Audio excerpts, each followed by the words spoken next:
Hello student, our today's topic is application of the potentiometer। तो आज का अपना जो टॉपिक है वो है पोटेंशियोमीटर के अनुप्रयोग। एप्लीकेशन ऑफ पोटेंशियोमीटर, इसको बोल सकते हैं विभव मापी के अनुप्रयोग। विभव मापी के अनुप्रयोग, ठीक है। अब देखो, तो इस पर थोड़ा सा अपन बात करते हैं कि यार विभव मापी क्या होती है। अपने को पता है कि एक आइडियल वोल्टमीटर होता है, और आइडियल वोल्टमीटर क्या होता है, क्योंकि ये बिना करंट लिए, आइडियल वोल्टमीटर क्या होता है, क्योंकि ये बिना करंट लिए अपने को वोल्टेज कैलकुलेट करके देती है यहाँ पर। और अपने को पता है तो V is directly proportional to L, जो इसका प्रिंसिपल वर्क करता है। The potential drop across the wire is directly proportional to length of the wire. इस प्रिंसिपल पर ये वर्क करता है, ठीक है भाई। अपने को यहाँ तक तो ये समझ में आ रहा है। अब इसके एप्लीकेशन कितने, तो 5 एप्लीकेशन। पहला क्या है, compare the EMF of 2 cells. कोई भी 2 सेल है, अगर उनका कंपैरिजन करना है कि कौन सा सेल बड़ा है, कौन से सेल का EMF बड़ा है और कौन से सेल का EMF छोटा है। नॉर्मली अपन यहाँ पर 2 सेल वो लेते हैं, एक तो लेते हैं लेक्लांसी सेल, एक लेते हैं डेनियल सेल। लेक्लांसी सेल जिसका EMF होता है 1.5 वोल्ट अप्रॉक्सीमेट, और डेनियल सेल जिसका EMF होता है 1.08 वोल्ट। तो इनका जब रेशियो लेते हैं अपन E1/E2 का, तो 1.5/1.08, तो अप्रॉक्सीमेट 1.36 के लगभग आता है। तो अगर मैं इसका प्रैक्टिकल लूँ और प्रैक्टिकल 1.25 से 1.40 तक आ जाए, तो मतलब मेरे पास जो भी वैल्यू आ रही है वो लगभग प्रैक्टिकली वैल्यू आ रही है, प्रैक्टिकल वैल्यू आ रही है, क्योंकि इसके अंदर ये वैल्यू आ रही है, नहीं आ रही, आ रही, ठीक है भाई। दूसरा एप्लीकेशन क्या है कि एक कोई सेल है और उसका तुम्हें इंटरनल रेजिस्टेंस फाइंड आउट करना है। सेल को कैसे रिप्रेजेंट करते हैं, ये सेल होता है, ये इसका EMF होता है और ये इंटरनल रेजिस्टेंस है। सोचो ये तुम्हें फाइंड आउट करना है। और अगर सेल का सेल का इंटरनल रेजिस्टेंस अगर तुम्हें फाइंड आउट करना, वो भी किसके द्वारा करेंगे अपन, by the help of potentiometer, ठीक है। तीसरा, एक स्मॉल रेजिस्टेंस है जो किसी सर्किट में कनेक्टेड है, एक स्मॉल रेजिस्टेंस है जो किसी सर्किट में कनेक्टेड है, उसको भी फाइंड आउट करना, तो वो भी पोटेंशियोमीटर से।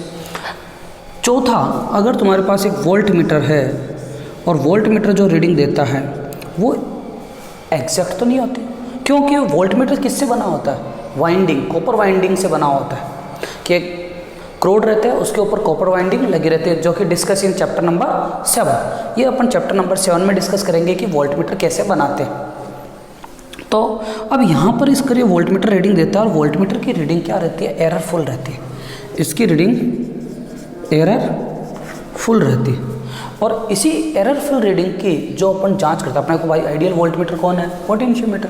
तो इस एररफुल रीडिंग की जो जांच करते हैं वो पोटेंशियोमीटर की रीडिंग से करते हैं, और इसमें करेक्शन निकालते हैं, डेल V बराबर V माइनस V डैश। इस तरीके से अपने पास वोल्ट मीटर का करेक्शन कर लेते हैं, जिसको बोलते हैं कैलिब्रेशन ऑफ वोल्ट मीटर। और सेम तरीके से एमीटर का भी करेक्शन कर लेते हैं, और इसको बोलते हैं कैलिब्रेशन ऑफ एमीटर। 5 हो गए। Compare the EMF of 2 cells, find out the internal resistance of the cell, find out the small value of the resistance, calibration of voltmeter और कैलिब्रेशन ऑफ एमीटर। ये 5 application है जो अपन discuss करेंगे। तो देखो, जो पहला एप्लीकेशन है उस पर आते हैं अपन। और जो अपना पहला एप्लीकेशन होता है बेटा, वो क्या होता है,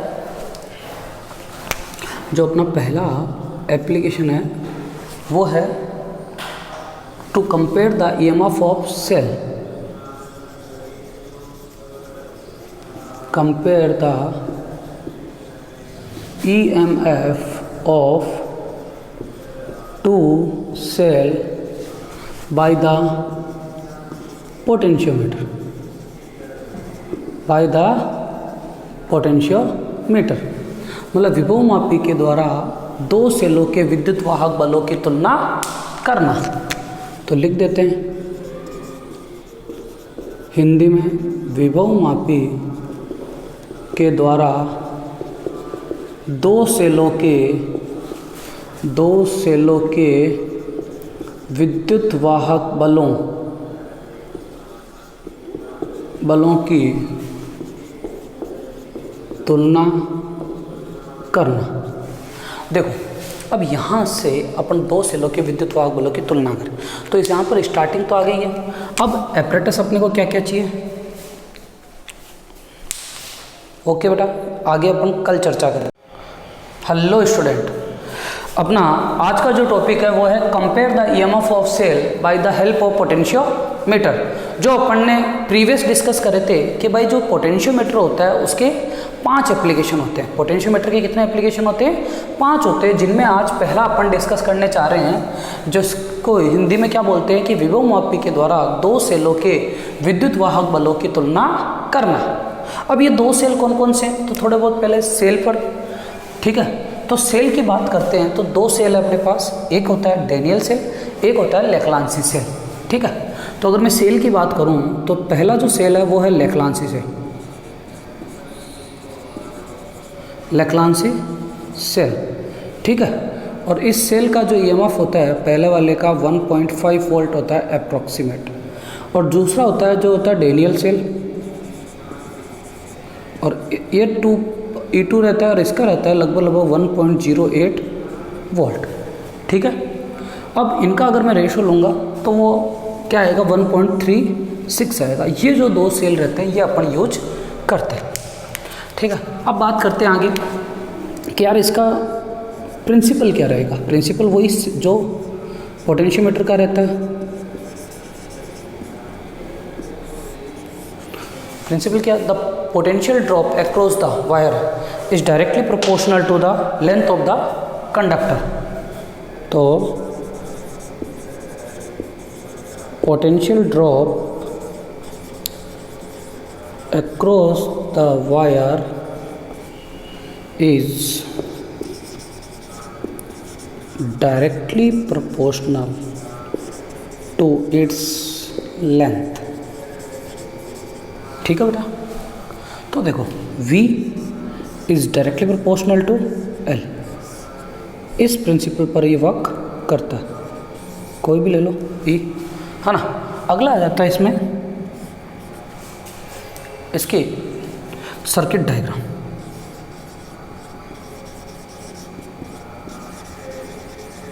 और पता हो तो अपन ने इसका पहले वाला जो डायग्राम बनाया था उसमें अपन ने थोड़ी बहुत चर्चा करी थी, जो स्टैंडर्डाइजेशन ऑफ पोटेंशियोमीटर या sensitivity of the potentiometer discuss करा था। उसमें से ये डिस्कस करा था कि भाई इसका जो प्राइमरी सर्किट है उसके साथ अपन कोई छेड़छाड़ नहीं करेंगे। क्यों नहीं करेंगे? क्योंकि अगर जैसे ही प्राइमरी सर्किट के साथ अपन ने छेड़छाड़ करी तो इसका पोटेंशियल ग्रेडियंट चेंज हो जाएगा। क्या चेंज हो जाएगा? पोटेंशियल ग्रेडियंट चेंज हो जाएगा, और वो चेंज नहीं करना। तो देखो क्या करेंगे, तो इसका primary circuit as it is बनाएंगे।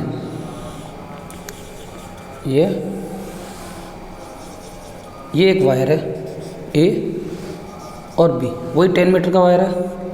ये बैटरी कनेक्ट कर दी, ये की कनेक्ट कर दी, और ये रियोस्टेट कनेक्ट कर दी। रियोस्टेट क्या होता है? एक ऐसा डिवाइस होता है which is control the current, क्योंकि इसमें बहुत सारे लूप होते हैं, बहुत सारी कोयल होती है, तो वो करंट पर कंट्रोल करती है। K1 बोल दो, और प्लस माइनस प्राइमरी सेल की बैटरी बोल दो, और इधर से करंट। ये प्राइमरी सर्किट है जिसमें कोई चेंज नहीं करता। अब देखो दो सेल है E1 और E2, लेक्लांसी और डेनियल सेल, जिनका अपने को ईएमएफ का कंपैरिजन फाइंड आउट। तो अपन ने पढ़ा था कि भाई जितने भी सेल जोड़े उनके पॉजिटिव टर्मिनल एक ही पॉइंट से जुड़े होने चाहिए। अगर तुम सारे के सारे पॉजिटिव B से जोड़ते हो तो B से, लेकिन अभी यहाँ पर सर्किट में अपन ने इस सेल का पॉजिटिव टर्मिनल A से जोड़ा है, तो इस E1 और E2 लेक्लांसी और डेनियल सेल के भी पॉजिटिव टर्मिनल किससे जोड़ेंगे? A से जोड़ेंगे। तो देखो कैसे जोड़ेंगे, ये एक और ये दूसरा, तो ये दोनों के टर्मिनल जोड़ दिए। ये E1 और ये E2। ये कौन सा सेल है? लेक्लांसी, हिंदी में लिख रहा हूँ। और ये कौन सा सेल है? डेनियल, ठीक है। और यहाँ 2A की का एक और टर्मिनल रहता है जिसको अपन गैल्वेनोमीटर से जोड़ देते हैं। ये 1, ये 2 और ये 3, और ये अपनी 2A की होती है। अब अगर मेरे को बैलेंसिंग लेंथ, पहले देख रहे हैं बैलेंसिंग लेंथ अगर E1 के लिए निकालनी है तो E1 के लिए इस गैल्वेनोमीटर में डिफ्लेक्शन कितना आना चाहिए, नल डिफ्लेक्शन 0 आना चाहिए। और अपन करते हैं कि जब ये निडल, जब ये की 1 और 3 टर्मिनल ऑन रहता है 2A की का, और यहाँ पर गैल्वेनोमीटर में जो डिफ्लेक्शन मिलता है वो अगर L1 मिल जाए, लेंथ भी यहाँ से नापेंगे L1 आ जाए, ठीक है। और जब इसका टर्मिनल 2, 3 ऑन कर देंगे तो अगर बैलेंसिंग लेंथ L2 मिल जाए तो यहाँ से L2 कैलकुलेट करेंगे। तो E1 के लिए बैलेंसिंग लेंथ क्या आ गई, L1। कौन सा, जब 2A की का 1 और 3 टर्मिनल ऑन होगा, और 2 और 3 टर्मिनल ऑन हो तो E2 सेल के लिए अर्थात डेनियल सेल के लिए अपने को बैलेंसिंग लेंथ क्या मिल जाएगी, L2। और अपने को पता है the potential drop across the wire is directly proportional to length of the conductor, और ये प्रिंसिपल पढ़ा था अपन ने। तो इस गैल्वेनोमीटर में अपने को क्या चाहिए, नल डिफ्लेक्शन, नल डिफ्लेक्शन। और इस नल डिफ्लेक्शन को ही बोलते हैं जीरो डिफ्लेक्शन, नल डिफ्लेक्शन को ही बोलते हैं जीरो डिफ्लेक्शन। IG बराबर 0 कब होगी, जब गैल्वेनोमीटर के दोनों टर्मिनल पर पोटेंशियल इक्वल होगा। यही चीज़ पढ़ते हुए आए नहीं आए, ठीक है। अब इसकी प्रोसीजर समझते हैं कि कैसे काम करेगा।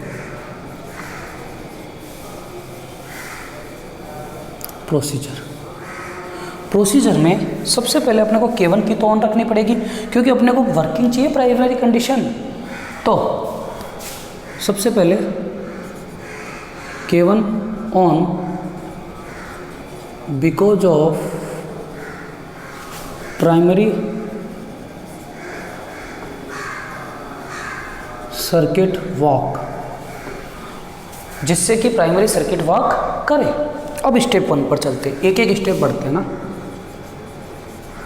स्टेप 1, तो देखो बेटा पहला स्टेप क्या कि when the 1-3 terminal of the 2-वे key is on, then we get the balancing length L1 for the E1 cell.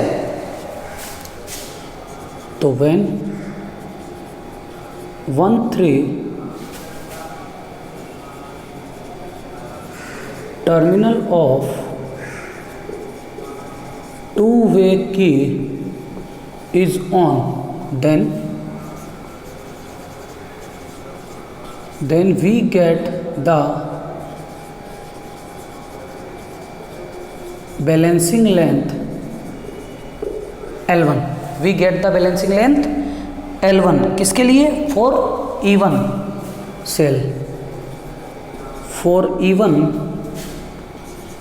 Cell. तो यहाँ से मैं बोल सकता हूँ V is directly proportional to L, तो यहाँ से बोल सकता हूँ E1 is directly proportional to L1, E1 is directly proportional to L1। तो प्रोपोर्शनल साइन हटेगा तो क्या आ जाएगा, एक कांस्टेंट। तो E1 बराबर x L1, E1 बराबर x L1, equation number 1। Clear है यहाँ तक। स्टेप 2, अब किसके लिए बैलेंसिंग लेंथ चाहिए, E2 के लिए। कौन सा 2-वे टर्मिनल ऑन कर दूंगा, 2-3। When the 2-3 terminal of the 2-वे key is on, then we get the balancing length L2 for the E2 cell. तो व्हेन 2-3 टर्मिनल ऑफ 2-वे key is on, then we get the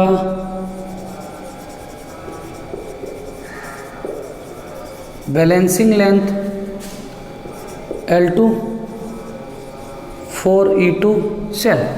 ठीक है बेटा। अब देखो इसी तरीके से E2 is directly proportional to L2, तो E2 बराबर x L2, इक्वेशन नंबर 2। अब E1 भी आ गया और E2 भी आ गया, दोनों का कंपैरिजन करना है तो दोनों को अपॉन में ले लेंगे। तो इक्वेशन 1/2 तो क्या आ जाएगा, E1 upon E2 x L1 upon x L2, और दोनों ऊपर पोटेंशियल ग्रेडियंट तो एक ही वायर का, तो दोनों क्या हो जाएगा, कैंसिल हो जाएगा। तो E1 upon E2, E1 upon E2 is equals to L1 upon L2। और ये जो इक्वेशन 3 है यही किस काम में आती है, the compare the EMF of two cell, किन्हीं दो सेलों के EMF को कंपेयर करने में काम में आती है। तो equation 3 is represent the comparison of cells EMF। तो सेलों के जो EMF होंगे उनको कंपेयर करने के लिए अपन इस सेल का उपयोग करेंगे। कैसे भाई, देखो एक एग्जांपल समझते हैं कि सोचो तुम्हारे पास E1 सेल के लिए जो बैलेंसिंग लेंथ आई वो आई 800 मीटर, सॉरी सेंटीमीटर, 800 सेंटीमीटर।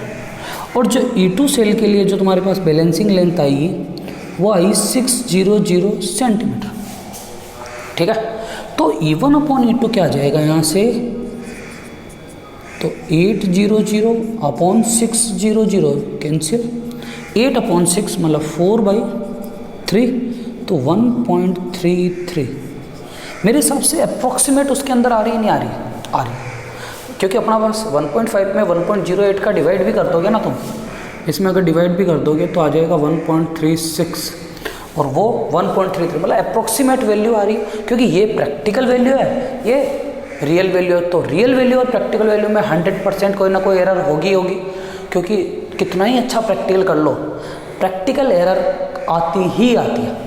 तो ये अपना पूरा का पूरा प्रैक्टिकल है जिसके द्वारा अपन दो सेलों के EMF का कंपैरिजन करते हैं, लैक्लांसी सेल और डेनियल सेल।